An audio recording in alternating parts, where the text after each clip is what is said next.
এই তাড়াতাড়ি হাত চালিয়ে কাজ কর, পুলিশ এসে যাবে। হ্যাঁ বস, কাটছি তো। পুষ্পা ভাও, এই তোর কি হয়েছে রে? এরকম করে দৌড় পাড়ছিস? পুলিশ আসছে, পুলিশ। দাঁড়া, পুলিশকে আমি এখনই দেখছি।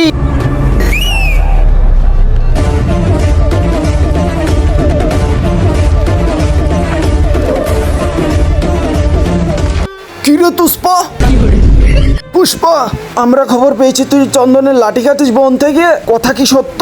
আপনার কাছে একটি প্রশ্ন, আপনি কি টাকা চান নাকি মাকে চান? যদি মাকে চান তাহলে ভিডিওটিতে একটি লাইক করে চ্যানেলটি সাবস্ক্রাইব করে কমেন্টে মা লিখে যাবেন।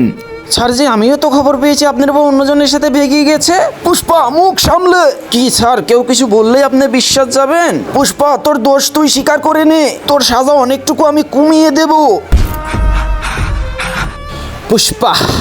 পুষ্পার রাজ আপন ঝোঁকেগা নেই সালা। প্লিজ আমাকে ক্ষমা করে দাও, প্লিজ আমাকে ক্ষমা করে দাও, প্লিজ।